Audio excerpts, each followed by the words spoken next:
चिकित्सक असतात. बघा तुम्ही, चिकित्सा करतात. कारण ज्ञानाचा स्वभाव आहे चिकित्सा करणं. ज्ञान चिकित्सा करतं. पार्ट 1, ज्ञान चिकित्सा करतं आणि प्रेम तृप्त करतं. हा प्रेमाचा स्वभाव आहे. प्रेम चिकित्सा करत बसत नाही. तुम्ही नीट बघा, प्रेमात चिकित्सा नसते आणि चिकित्सा असेल तर त्याला प्रेम म्हणता येणार नाही. मी तेवढंच सांगेल, मला एक स्वतंत्र कीर्तन करावं लागेल विस्तार करण्यासाठी. प्रेम चिकित्सा करत नाही, ते तृप्त करतं समोरच्याला. प्रेमामध्ये तृप्तीचा आनंद आहे. पण ज्ञानापेक्षा प्रेम श्रेष्ठ आहे. एक विधान झालं तर दुसरं सांगतो. ज्ञान चिकित्सा करतं आणि प्रेम तृप्त करतं. चिकित्सा करणं हा प्रेमाचा स्वभाव आहे आणि तृप्त करणं हा प्रेमाचा स्वभाव आहे. ज्ञानाचा स्वभाव चिकित्सा करणं, प्रेमाचा स्वभाव तृप्त करणं. आता या दोघांचं दुसरं लक्षण सांगतो. ज्ञान चिकित्सा करतं आणि प्रेम तृप्त करतं. दुसरं वाक्य असं, ज्ञानानं देव कळतो. ज्ञान काही कमी नाही आहे. परत आहे का, हे पुन्हा पुन्हा सांगितलं पाहिजे तर ते अंतःकरणामध्ये दृढतम अशा स्वरूपाचं होईल. ज्ञान चिकित्सा करतं आणि प्रेम तृप्त करतं. ज्ञानानं देव कळतो. हे ज्ञानाचं वैशिष्ट्य आहे. याच्यात कुणाचंही दुमत नाही आणि वादही नाही. पण प्रेम त्याच्यापेक्षा श्रेष्ठ काय? ज्ञानानं देव कळतो आणि प्रेमानं तो बांधला जातो. ही प्रेमाची वैशिष्ट्य गुणधर्म आहे. प्रेमात देव कळेल न कळेल हा मुद्दा नंतरचा आहे. कळल्याशिवाय बांधता येणार नाही, पण प्रेमाने तो बांधला जातो. इकडे लक्ष द्या. अनेक महान साधू संतांचं मी ऐकले गेल्या 50 वर्षामध्ये, म्हणून मी इसेन्स म्हणालो. महान कृष्ण भक्त होते, प्रातस्मरणीय भगवत पूज्यपाद संत डोंगरेजी महाराज. डोंगरेजी महाराज हे फार मोठे भागवत कथाकार होते. त्यांचं दर्शन पण दुर्मिळ होतं, पण त्यांच्या श्री चरणाजवळ बसून त्यांच्या श्रीमुखातून परमभाग्यानं मला 3 वेळा भागवत ऐकण्याचा योग आला. फार गोड बोलत होते डोंगरेजी महाराज. बडी गौर से सुनो. हिंदीमध्ये त्यांची भागवत कथा असेल. मी त्यांची कथा 2 वेळा हिंदीत ऐकली, 1 वेळा गुजरातीत ऐकली. फार गोड बोलत होते. कृष्ण भक्तीने पूर्ण अंतःकरण न्हाऊन निघालं होतं. तर डोंगरेजी महाराज क्या बताते थे? वो बताते थे, ज्ञानी मत बनो,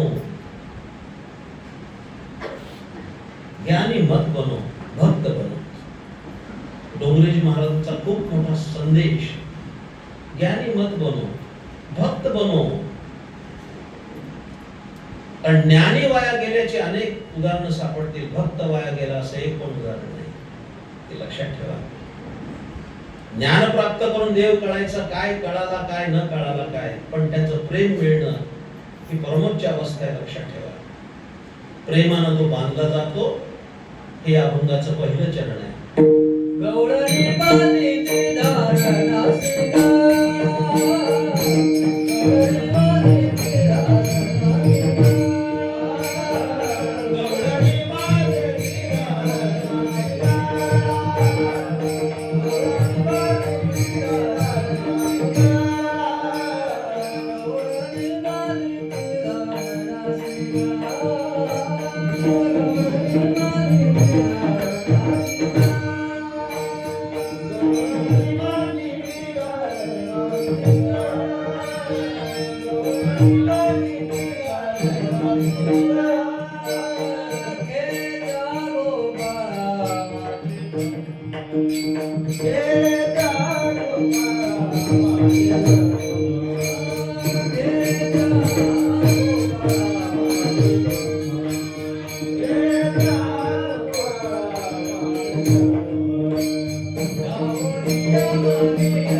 एकदा टाळी वाजवा. तीनच चरणाचा अभंग आहे. प्रेम किती श्रेष्ठ है कि योगी जपी तपी ऋषी मुनी संत महंत महानुभाव या लोकांनी अखंड तपश्चर्या केली, पण जो स्वप्नात दिसला नाही त्या भगवान गोपाल कृष्णाला गोपी बांधत होत्या. काय ताकद आहे. दिसणं मुश्किल आहे. लक्षणे अयोगी पाहती आभास. संतांचे अक्षर वाचा. योगियांचे ध्यानी ध्याता नातुडसी तो तू आम्हापाशी मागे पुढे. योगी रक्त ओपून मेले पण तो दिसला नाही आणि गोपी त्याला सहज बांधत होत्या. इकडे लक्ष द्या. इतकं सोपं नाहीये ते. आणि या गोपीला काही बाकी माहित नव्हतं. त्यांच्या मागोमाग भगवान कृष्ण फिरत होता. त्यांच्या अंगाला धुरट घाणी होती, पण भगवान त्याचा विचार करत नाही. पै भक्ती एकी मी जाणे येथे सान थोरन म्हणे आम्ही भावाचे पावणे भरते या. ज्ञानेश्वरीत बोलले. एक चांगला दृष्टांत सांगतो म्हणजे गोपी काय कळतील. आणि त्या गोपी या भावानं युक्त असल्यामुळे त्या देवाला बांधू शकत होत्या. जरा बोलू का. अरे त्याची आई असणारी यशोदा तिला सुद्धा नाही बांधता. दामोदर लीला आहे का नाही. उखळीला बांधायचा प्रयोग केला पण भगवान कृष्णाला बांधणं सोपं नाही. पण गोपिका बांधू शकत होत्या. फार सुंदर कथा आहे. कृष्ण कथांमध्ये आलेली एक कथा आहे. इकडे लक्ष द्या. एकदा देवर्षी नारद आले बरं का. फिरत फिरत आले द्वारकेमध्ये. भगवान कृष्णाच्या रंगमहालात आले. भगवान कृष्ण बसले होते. त्यांच्या समोर बसले आणि भगवान कृष्णाला क्षेम कुशल विचारलं. आणि काय नारदाला लहर लागली कुणाला माहिती. नारद म्हणाले, हे भगवान, हे कृष्णा, तुझा सर्वात श्रेष्ठ भक्त कोण आहे रे. काही कारण आहे का विचारायचं. पण काही काही माणसांना जी रिकामी प्रश्न विचारायची सवय, घाण सवय. खरंच सांगतो तुम्हाला, मला पण अनेक अनुभव. एकाने विचारलं कीर्तनाला जाताना चप्पल घालून जायची का नाही जायची. आता तुझं तू ठरव. तुला जाण्याची भीती वाटत असेल नको घालून जाऊ. एकाने विचारलं महाराज देवळात जाताना घंटा वाजवायची का बाहेर येताना वाजवायची. काय प्रश्न आहे. मी म्हटलं तुला जेव्हा वेळ मिळेल तेव्हा वाजव. फक्त कीर्तन चालू असताना वाजवू नको. एवढं तरी आपल्याला असावी का नाही? काय काय लोक चालू कीर्तनात ठाण दिशी म्हणजे आपली आयडेंटिटी दाखव, आय एम कमिंग. अरे कीर्तन चाललंय, लोक ऐकतायत. काहीच कारण नव्हतं नारदाला प्रश्न विचारायचा, तुझा सर्वश्रेष्ठ भक्त कोण आहे? काही काही माणसाला तुम्हाला सांगतो फार इगो असतो, ओतप्रोत भरलेला असतो. नारदाला असं वाटत होतं माझंच नाव घेतील.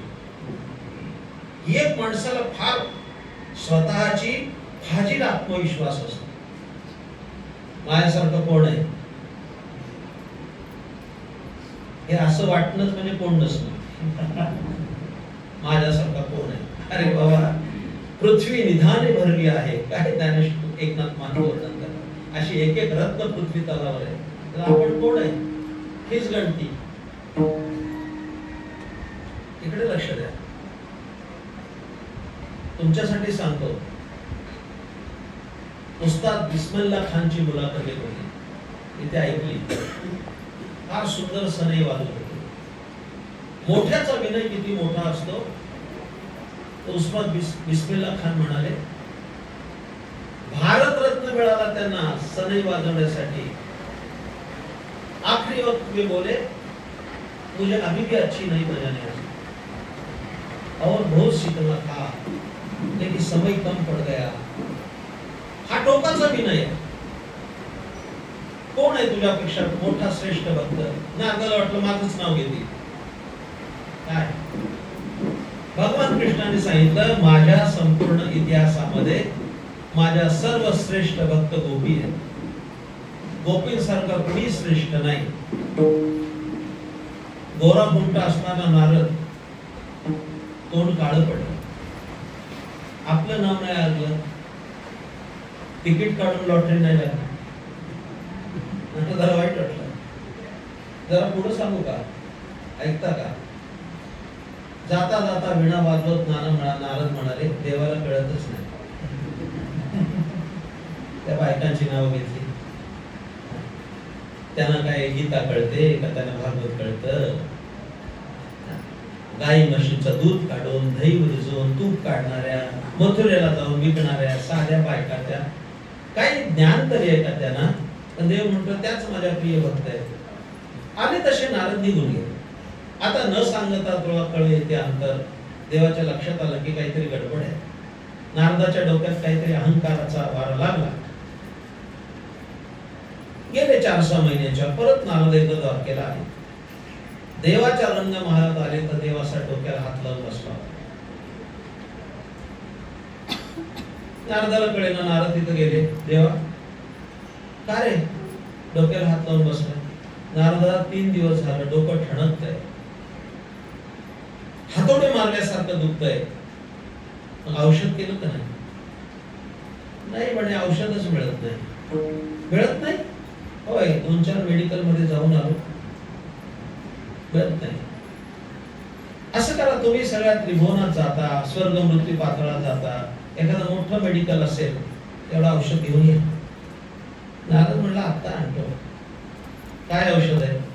हे कोणत्या तरी भगवत भक्ताच्या पायाची माती माझ्या कपाळाला लावली की डोकं थांबणार.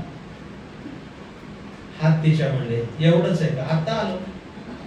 नारद जे अंतर्धान पावले ते एका ऋषीच्या आश्रमात गेले. त्या ऋषीने त्यांचं स्वागत केलं. या या बसा. नारद आले. काय असेल ते आदरात तिथे झालं आणि नारदाला त्याने विचारलं कसं काय येणं झालं. ते नंतर संभाषण करू, तुझ्या पायाची थोडी माती दे काढून. तो ऋषी चमकले. मागणी विपरीत आहे ना. असं कोण मागेल पायाची माती? शंका येईल का नाही? समजा एखादी शेजारची बाई अमावस्या दिवशी रात्री तुमच्याकडे आली, म्हणली जरा मीठ मिरच्या द्या, तुम्ही द्याल का? बाई जरा घरामध्ये दिसते बरं का, तिने आज नाही देणार, रात्र झाली. रात्री दही देत नाही, मिरची देत नाही, मोहरी देत नाही, तेल देत नाही, असे काही नियम आहेत. बघा त्या बायकांना विचारून. रात्री जर कोणी मिरची मागायला आलं तर कोणी देत नाही, दही मागायला तर कोणी देत नाही. हे तर पायाची माती मागतात. म्हणजे का हो, कशाला माती पाहिजे? अहो म्हणले भगवान श्रीकृष्णाचं डोकं दुखतंय. ऐका, फार सुंदर आणि गोड दृष्टांत आहे. बरं म्हणले, दुखतंय तर दुखतंय, तू कशाला माती मागायला आलाय? ते औषध आहे म्हणले. म्हणजे काय?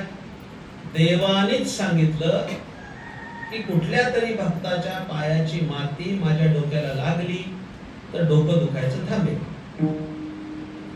द्या तुमची माती पायाची. त्या ऋषीने असं वर खाली बघितलं नारदाकडे. देवाचं डोकं दुखतंय? हो म्हणले, देवाचं डोकं दुखतंय. तुझं डोकं फिरलं नाही ना, त्याचं दुखू दे. तुझं डोकं फिरलंय का? म्हणजे काय? अरे माझ्या पायाची माती लावली तर देवाचं डोकं थांबेल, पण मी नरकात जाईन, मी काही माती देणार नाही. मला माझा परमार्थ पडलाय. संसारावर तिळांजली देऊन इथं आश्रमात रोज जप जाप करतोय. ही सगळी पुण्य खलास करायची माझी इच्छा नाही. तेव्हा नारदाला कळलं औषध जरा दुर्मिळ आहे. पहिल्या मेडिकल मध्ये तर नाही मिळालं. मला काही कथा लांबायचं कारण नाही. बहुतांश आश्रमात जाऊन आला, कोणत्याही ऋषीने त्याला माती दिली नाही. उलट नारदाला वेड्यात काढलं. पागल हो क्या? नारदालाच वेड्यात काढलं. मग नारदाच्या लक्षात आलं हे काही कोणी ऋषी देत नाही. पण हा कृष्ण आपण 4-6 महिन्यापूर्वी आलो तेव्हा म्हणाला होता की त्या गोकुळातल्या गोपिका त्याच्या भक्त आहेत, त्यांना मागू जाऊ, बघू देतात का. पण नारद जे तिथं अंतर्धान पावले ते गोकुळातच उगवले. गोकुळाच्या मुख्य अशा चौकात प्रगट झाले. हा हा हा नारद आले बरोबर सगळ्या गोपिका पळाल्या नारदाच्या दर्शनाला. नारद आले, नारद आले, नारद आले. सगळ्या बायकांनी दर्शन घेतलं. नारदाला विचारलं कुठून आलात? ते म्हणे द्वारकेहून आलो. द्वारकेहून आलात? काय आनंद गोपीना झाला. द्वारकेहून आलात? आमचा कान्होबा बरा आहे ना? तो बरा नाही सांगायला आलो. नारदाने निरोप दिला. गोपींच्या काळजात धस्त झालं. देवाला बरं वाटत नाही? होय म्हणले, आजारी येतो. मग काय औषध आणलं का नाही? तेच आणायला इथं आलोय. म्हणजे देवाने सांगितलंय त्याचं डोकं दुखतंय, हातोडे मारल्यासारखे वेदना होत आहेत, पण याच्यावर औषध एकच आहे. कोणत्या तरी भक्ताच्या पायाची माती मिळाली तर ती देवाच्या डोक्याला लावायची. लावता क्षणी डोकं थांबणार आहे, पण ती माती मिळत नाही. मी तुमच्याकडे घ्यायला आलोय, देता का माती? मंडळी ऐकण्यासारखं आहे. त्या सगळ्या गोपिका घरी गेल्या. एक जात त्या सगळ्या बायका घरी गेल्या आणि घरी जाऊन त्यांनी हंडे कळशा पाण्याने भरून आणल्या आणि दहीहंडीला गोविंदा करता तसा चौकामध्ये सगळ्या मातीत त्या पाण्याच्या कळशा ओतल्या, चिखल केला. त्याच्यात त्या गोपी नाचल्या, कृष्ण कृष्ण जय करत नाचल्या. नाचून झाल्यानंतर जी राड झाली, जो चिखल झाला, तो एका मोठ्या पातेल्यात भरला. नारदाच्या डोक्यावर दिला. म्हणले घेऊन जा. डोक्याला नाही, अख्ख्या अंगाला लाव. तू डोक्याला म्हणतोय, अख्ख्या अंगाला लाव. तोंड वासून नारद बघतच बसलो. चिमूटभर माती कोणी देत नाही आणि या गोपिकांनी पातेलं भरून माती दिली. नारदाला वैशिष्ट्य वाटलं. नारदाने त्या गोपीला विचारलं. तिथे विचाराचा मुद्दा आहे. नारद म्हणाले, गोपिकांनो, तुम्ही माती दिली हे खरं आहे का? पण तुम्हाला याचा परिणाम माहिती आहे? तुमच्या पायाची माती भगवान कृष्णाच्या कपाळावर जर लावली तर तुम्ही नरकात जाल. त्याचा विचार करा. खदा खदा हसल्या त्या गोपी, खदा खदा हसल्या. नारदालाच कळेना काय झालं. हसून गोपीने उत्तर दिलं, नारदा तुला सांगू? सांगा. देवाचं डोकं जर थांबत असेल तर आम्ही 100 वेळा नरकात जायला तयार आहे. एकदा नाही, 100 वेळा आम्ही नरकात जाऊ, पण त्याचं डोकं थांबलं पाहिजे. अवाक होऊन नारद बघत बसले तर एक म्हातारी गोपी आली. अशोकराव ऐकण्यासारखी गोष्ट आहे. गोपी अशी म्हातारी आली आणि त्या म्हाताऱ्या गोपीनी नारदाकडे वाकून बघितलं वर. नारदा, कुणाचं डोकं दुखतं रे? देवाचं दुखतंय. औषध काय? कुठल्या तरी भगवत भक्ताच्या पायाची माती देवाच्या कपाळाला लावली तर त्याचं डोकं थांबेल. असं तुला कोणी सांगितलं? देवाने सांगितलं, तुला सांगितलं, हो मलाच सांगितलं. त्या गोपीने असं उत्तर दिलं, तू भक्त नव्हतास, तू भक्त नव्हतास, लगेच काढून लावायला पाहिजे होती, इथं तोंड घेऊन कशाला आला. दृष्टांत संपला. गोपीचा परमोच्च काय भूमिकेचा भाग आहे. अशा गोपिका भगवान कृष्णाला बांधू शकत होत्या. त्या प्रेमाच्या दोरीनं, प्रेमसूत्र दोरी नेतो तिकडे जातो हरी, आणि त्या बांधवत होत्या. गवळणी बांधिती धारणा सिंगळ, खेळत्या गोपाळा माझी ब्रह्म. धावोनिया मागे, धावोनिया मागे, धावोनिया मागे, यशोदे बोल.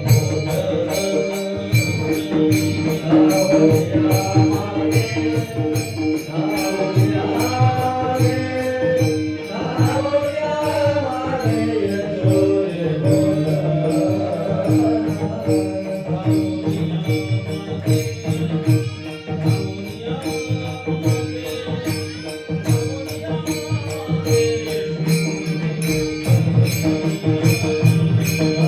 यशोदे बोल.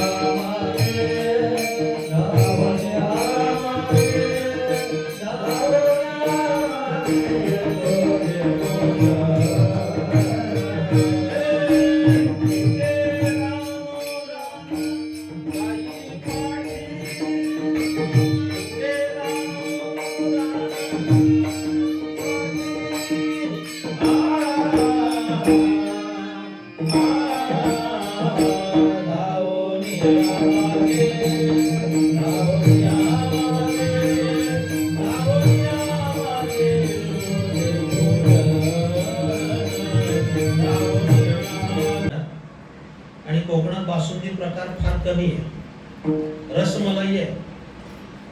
आमच्याकडे बासुंदी करतात, त्यांना विचार देशस्थानी कशी बासुंदी करतात माहितीये? 5 लिटर दूध आणायचं आणि त्याच्यात 3 लिटर पाणी टाकायचं. आधीच त्या भैयानी पाणी टाकलेलं असतं. मी इथं मुंबईला राहत होतो, माझे वडील क्लास 1 ऑफिसर होते बरं का. नरेंद्र दादा माझे वडील क्लास 1 ऑफिसर होते. त्यांच्या पोटी माझा जन्म झाला. एका श्रीमंत घरात जन्माला आलो. वडील खूप मोठे ऑफिसर होते. ते आमच्याकडे दूध झालं नाही, भैया यायचा.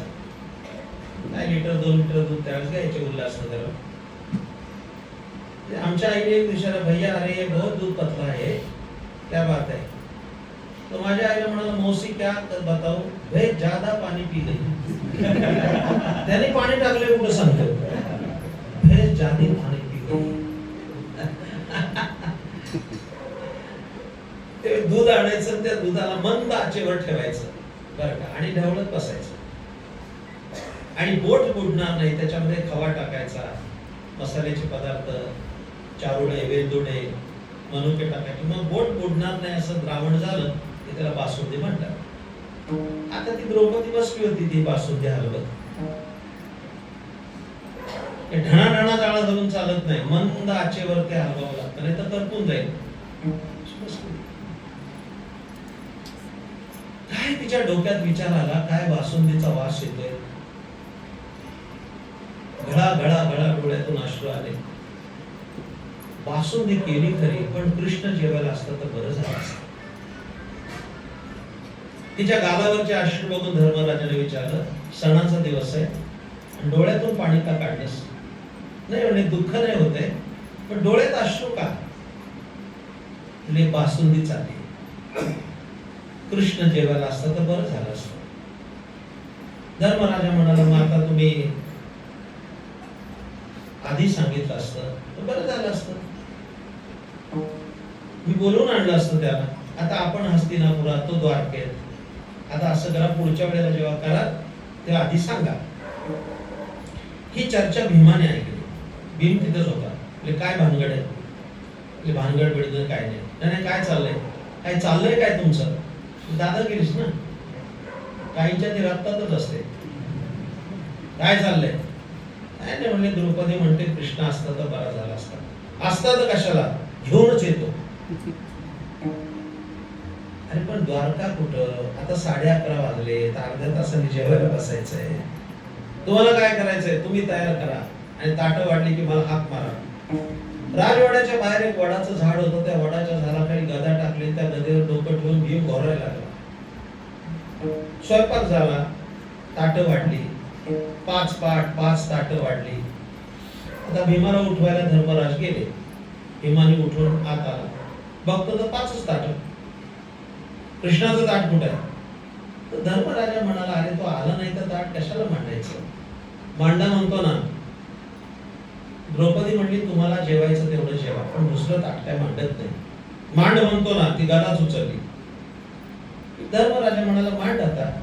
तो म्हणतोय तर अहो म्हणले, यांचं माहितीये मला खादाड प्राणी आहे, त्यांच्या ताटातलं पण खायला, कृष्णाच्या ताटातलं पण खायला, दोन्ही हाताने खाऊ दे म्हणले. मांड. ताट मांडलं, सगळे पदार्थ मांडले आणि मग धर्मराजा म्हणाला, हे बघ आता ताट मांडून झालंय, कृष्णाला घेऊन आलं पाहिजे, नाही तर माझ्यासारखं पण वाईट नाही, मी तुझा मोठा भाऊ आहे, आता आणतो म्हणले. बाहेर गेला, हातातली गदा गरगर फिरवली, वर टाकली आणि गदेच्या नियमाखाली डोकं धरलं, आपल्या डोक्यात गदा पडेल अशी, आणि आर्त स्वरामध्ये हात मारली, कृष्णा, आणि त्या गदा पडेल त्याच्या खाली डोकं धरलं. आता गदा भीमाच्या डोक्यात पडणार आणि त्याचा कपाळ मोक्ष होऊन तो मरणार. याच्या अगोदर भगवान कृष्ण वर अधांतरी आले, ती गदा वरच्यावर पकडली आणि खाली उतरले आणि भीमाला म्हणले, काय रे भीमा, काही नाही, जेवायला चल.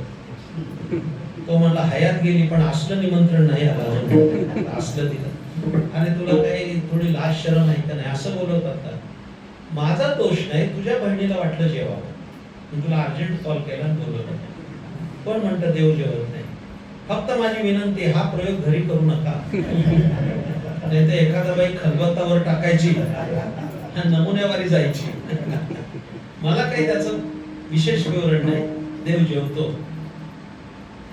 नोहे हा सामान्य महिमा संतांचा, नैवेद्याचेचा मूर्ती गेली,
यशोदा बसली होती. यशोदेला विचारलं, यशोदे, ए यशोदे, तुम्हाला मुलगा झाला वाटतं? मग म्हणले, झाला, आण ना बाहेर. यशोदेने विचार केला, ही काही बाई साधी दिसत नाही, राक्षसी दिसते, मायावी दिसते. पण ती म्हणाली, झोपलाय तो, भगवान झोपलाय, या बाईच्या नजरेला पडू नये. आणि भगवान पाळण्यात विचार करत होते, माझी आई पण काय वेडी आहे, मी काय झोपायला जन्माला आलो, आणि जन्माला आल्यानंतर हे बोनीचं गिराईक आहे, एकदा पहिलं गिराईक गेलं की परत बोनी होत नाही.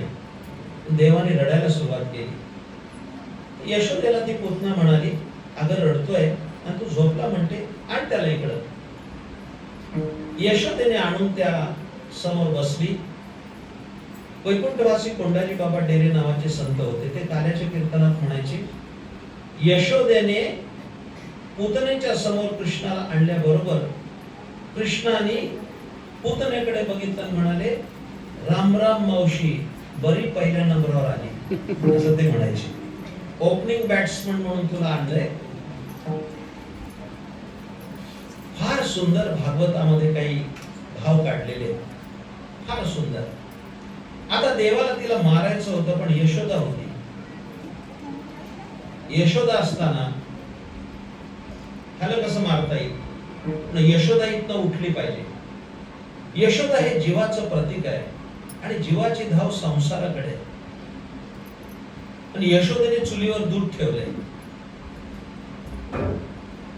देवाने चुलीकडे बघितलं आणि अग्नीला नुसतं डोळ्यांनीच आज्ञा केली, तो ढणा ढणा ढणा ढणा प्रदीप्त झाला आणि दूध उतू जायला लागलं.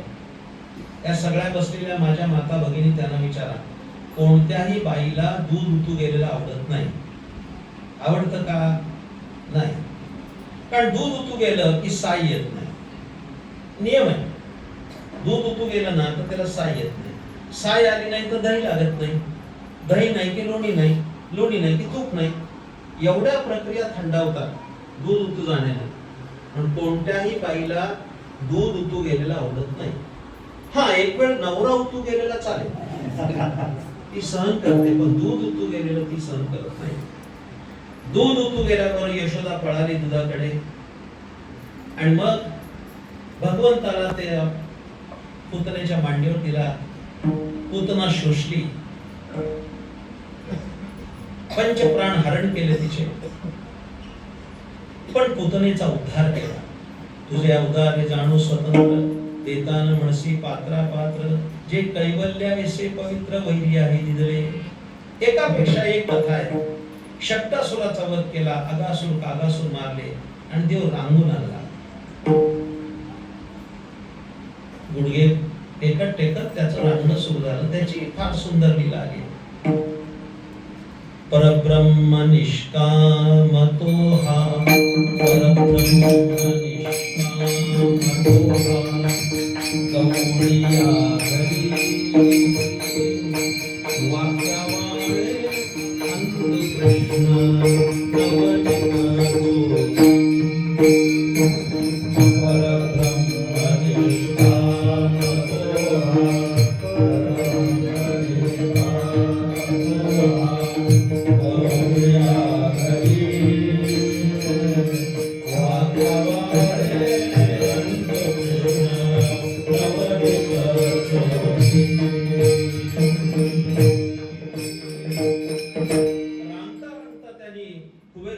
उद्धार केला. देव 5-6 वर्षाचा झाला. पेंद्या वडज्या वाकड्या बोबड्या हे सगळे गोपाळ गोळा केले. असे पापेचं पितळ होत. काय तुमच्याकडे दही दूध नाही का खायला? पनीर बिनीर खाता का नाही? ते म्हणजे तुकाराम मुंडे आलेत बाजारात पनीर गायब झाले. काय चाललंय महाराजा? मागणीच्या तुलनेमध्ये फक्त 15% दुधाचं उत्पन्न आहे आणि 85% मुंबईकर काय पितायत? पिशव्यातून निव्वळ केमिकलचं पाणी पितायत. अशा वेळी काला ऐकला पाहिजे, गोधन वाढलं पाहिजे. कुणी गाया पाळत नाही. मला आता वेळ नाहीये सांगायला. भगवान श्रीकृष्णाने एक आदर्श निर्माण केला. चला तुम्हाला देतो, आज देतो पोट भरी, पुरे म्हणाल तो बरी. एकेका घरी चोऱ्या व्हायला लागल्या. या घरी चोरी, त्या घरी दरी, त्या घरी चोरी. चोऱ्यांचं प्रस्त वाढलं. एक म्हातारी बाई होती बरं का, वय झालेलं होतं, तर स्वतःला फार हुशार समजायची म्हातारी. भर चौकात म्हणली, तुमच्या घरी कसा येतो ग? माझ्या घरी येऊ दे, दाखवतेच. भगवान म्हणाले, सेक्रेटरी पेंद्या कमॉन, पत्ता टिपून घे. म्हातारी आगाऊपणा करायला लागली. संध्याकाळी त्याच घरी टोळी गेली. म्हातारी जेवून झोपली होती. तिच्या 4 सुना पण झोपल्या होत्या. देवाने लोणी खा खा खाल्लं आणि एक लोण्याचा मोठा गोळा उचलला, म्हातारीच्या तोंडाला लावला, सुनांच्या पण लावला. काय असतं, म्हातारी माणसं लवकर उठतात, झोप लागत नाही. बरं लागत नाही ती नाही, दुसरी झोपलेली बघवत नाही.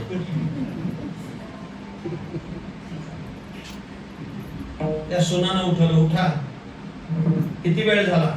त्या सुना बिचाऱ्या उठल्या, त्यांच्या तोंडाला लोणी होतं. त्या म्हातारीच्या लक्षात आलं की या खातात आणि त्या पोराचं नाव घेतात नाही का. त्या सुनांना झापायला सुरुवात केली त्या म्हातारीने. त्या थोरल्या सुनेचं लक्ष गेलं म्हातारीच्या तोंडाकडे. त्या सुनेच्या लक्षात आलं की आत्याबाई पण आपल्याच मतदारसंघात आहे, तिच्या तोंडाला लोणी. तिने एक आरसा उचलला आणि म्हातारीला दाखवला. काय बघा, तोंड बघितल्यावर म्हातारीच्या लक्षात आलं की आपल्या पण तोंडाला लोणी आहे. ती म्हणली माझ्या कोणी लावलं? ज्याने आमच्या लावलं त्याने तुमच्या पण लावल्या. आला होता रात्री. म्हणती नंदाची पोरे आजी चोरी केली खरे, एक का दोन रोज खोड्या चालू होत्या. सगळ्या गवळणी कंटाळल्या. म्हटल्या यशोदे कृष्णाला सांगावे, गोकुळी राहावे का जावे, सांग तुझा पोरगा फार वांड झालाय. मडकेची फोडितो, शिंकेची तोडितो, करतो दह्या दुधाचा रगडा, असा कसा देवाचा देवबाई ठकडा. यशोदेने काठी दिली, हातात शिदोरी दिली, मोर पिसाची टोपी घातली आणि भगवान कृष्णाला जंगलात पाठवलं गाई गुरं घेऊन. भगवान सुद्धा म्हणाले तुम्ही गाया घेऊन सारे गोपाळ रानात या. पेंद्या, वडज्या, वाकड्या, बोबड्या, सुदाम्या हे सगळे निघाले आणि यमुनेच्या विस्तीर्ण वाळवंटात आले आणि नाना प्रकारचे खेळ सुरू झाले. हुतू तुतू हुतू तुतू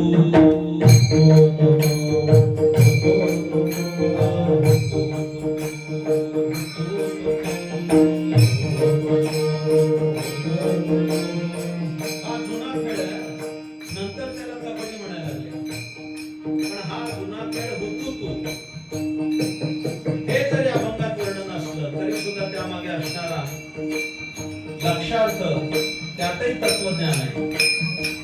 तुम्ही कधी कबड्डीचा खेळ बघितला तर दोन पक्ष असतात, अलीकडचा आणि पलीकडचा. पलीकडे सर्व्हिस टाकायला जायचं इकडच्याने, पण ते जुनं कसं होतं, आधी हो म्हणायचं हो, आणि मग पलीकडच्या पार्टीत गेल्यानंतर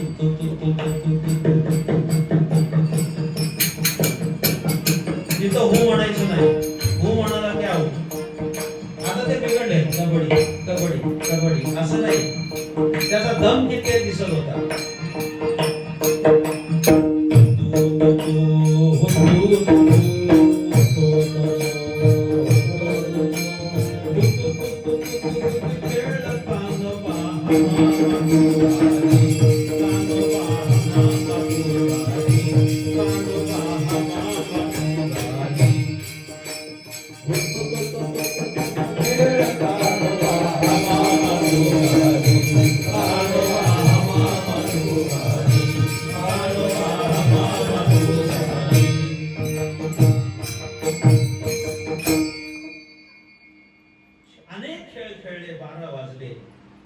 खांदी भार, पोटी भूक, काय खेळायचे सूर.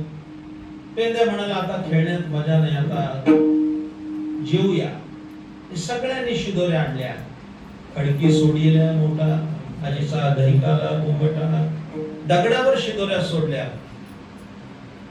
कोणी तांदळाची भाकरी आणली, कोणी ज्वारीची आणली, कोणी चपाती आणली, कोणी भात आणलाय, कोणी वांग्याची भाजी आणली, कोणी मशरूम आणले. 27 सालचा काल आहे. उगीच लोणचं सांगण्यात काय मजा आहे. नाना प्रकारचे पदार्थ आणले आणि त्याचा वास त्रिभुवनात गेला. काय वास सुटला असेल, त्याचा परिणाम काय झाला मंडळी ऐकण्यासारखा आहे. आजी ओस अमरावती, आजी ओस अमरावती, आजी ओस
मला नाही. वाकुलिया ब्रह्मादिका उत्तम लोक जरा कठीणच आहे त्याला, पण हे देव पण जरा बावळट दिसतात मला.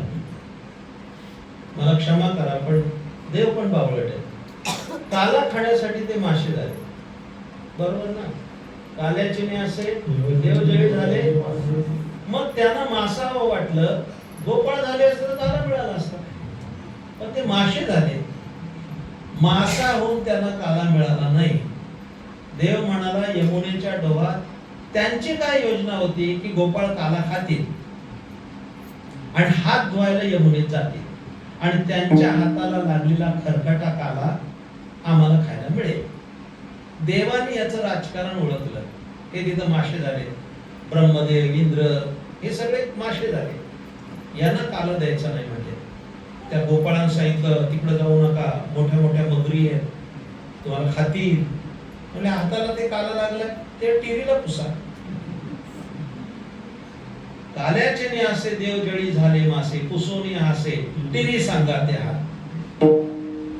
ढुंगणाला हात पुसा म्हणले. काय तुला सांगू प्रमोद, काय गंमत आहे बघा.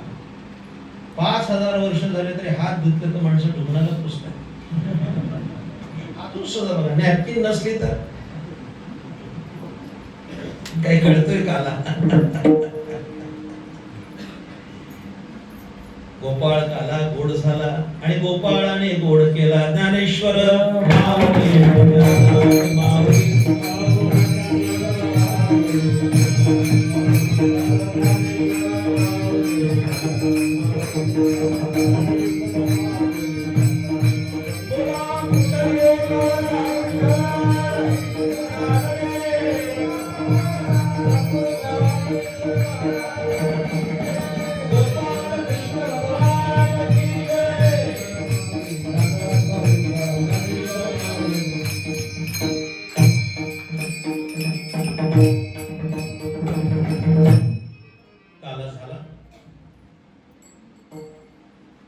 कैलासवासी पांडुरंगबुवा दंगेकर यांच्या स्मृतिप्रित्यर्थ होणारा उत्सव, त्यांच्या स्मृतीला अभिवादन करत आपण हा समारंभ संपन्न करतोय. उपस्थित सर्व भक्त भाविक, त्यामध्ये विशेषत्वाने आलेले सर्व नवाळे ग्रामस्थ, त्यामध्ये प्रमोद पाटील असतील, विजय पाटील असतील, त्यांचे सगळे सहकारी असतील, त्याचप्रमाणे सातारून आलेले आमचे नितीन भंडारी जे असतील, त्यांना साथ करणारे सगळे गायक आणि वादक, या सर्वांचं मी अभिष्ट चिंतन करतो. आज आपण मोठ्या श्रद्धेने या ठिकाणी कार्यासाठी आलेला आहात. सर्वांना कार्याचा अभंग होईल, लाही मिळेल आणि या कार्याच्या कीर्तनाची संगता होईल. मी आता कार्याचे अभंग म्हणतो, त्यानंतर आरती होईल आणि आरती झाल्यानंतर हा समारंभ पूर्णत्वाला जाईल. किंबहुना तुमचे केले धर्म कीर्तने सिद्धी गेले, येथे माझे जीवन काही पाहिजे म्हणा.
नित्यानंद भगवान की जय।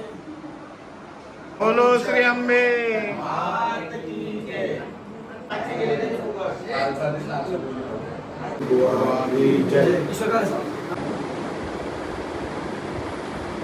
इकडे बघा. श्री अंबे